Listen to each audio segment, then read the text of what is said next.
So just a few days ago, I went to see the Sargent show, Sargent in Spain, at the Legion of Honor in San Francisco, and was just amazed to be in front of his paintings, of course. But I think for the purpose of the class, it was really insightful and interesting to see how he, as a young artist, youngish artist, copied master paintings. He copied Velázquez, Goya, El Greco. This is one of his works that is inspired by Velázquez. Here's an El Greco. Back to Velázquez again, Las Meninas.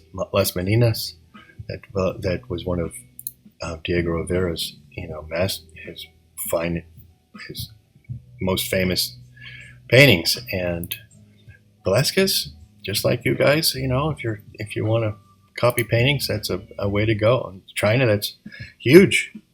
They work in schools. They're just copying all sorts of drawings and paintings, you name it. It's a very viable way to learn about brushstrokes, color mixing, color matching. So hugely inspiring.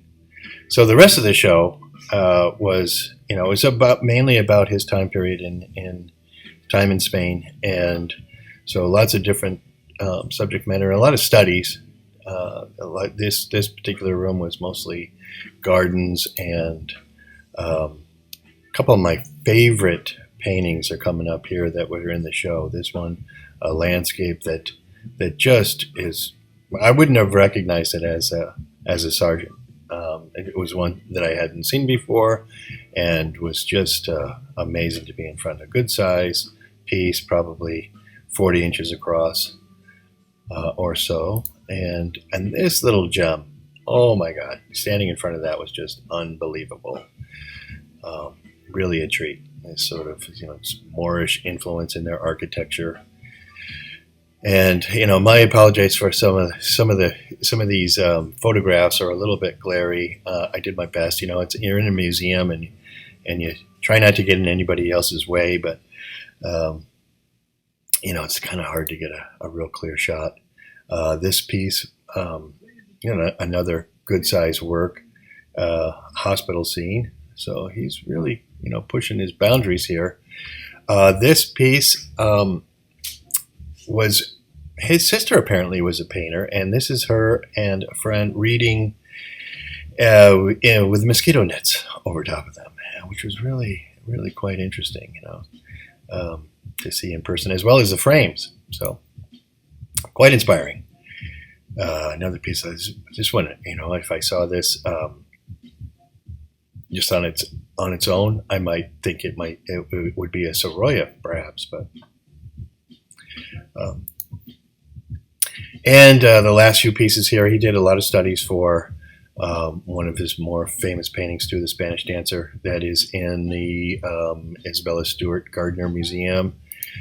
So he did it while in Spain. He was inspired by one particular, especially one dancer, and I can't remember her name right off the top of my head right now. But there were studies for this particular piece. Was just if you ever get a chance to get to Boston and see this piece here, you must stop at that museum. So anyway, great inspiration. Yes, just a few days ago to see this at a museum, and I think the big takeaway was that copying paintings is okay. So especially most recently here. Spring of 2023, I've been encouraging people to copy paintings upside down, or copy an image upside down, all inspired somewhat by drawing on the right side of the brain, that particular book. And, I've done it myself. And in fact, I am, I know that I copied Nikolai Feshin upside down. a couple of them. I feel like I might have tried to paint one of these. Getting back to, let's see here, getting back to Les Manines, the original painting is quite large. I mean, you can walk into the Velázquez original. And this, also quite large, but nowhere near, maybe a quarter of the size of the larger painting, or if that. It might be 40 inches high, 35 inches, 3 feet high. That sounds about right. Something like that. And you folks that are trying to copy something and you're copying it very small, realize that's hugely difficult. So give yourself some room and cut yourself some slack. From scene to scene, framing your vision is the theme of this course and is designed for artists at all levels to explore new ways of seeing the world around them, to recognize the potential for subject matter in the everyday, and how to translate that into paintings that share your unique vision. My teaching experience includes 10 years at the San Francisco Academy of Art, Pixar Studios, and the California College of Art, and private workshops for 25 years. The class begins with a review of the principles of painting with an emphasis on composition and design.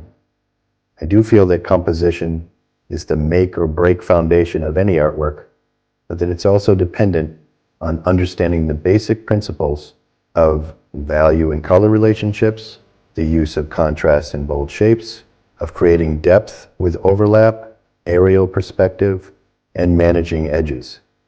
Learning how to simplify the complex and tips to manage the medium of oil are also covered and explained in this section in a straightforward way that the first module is a primer for the rest of the course.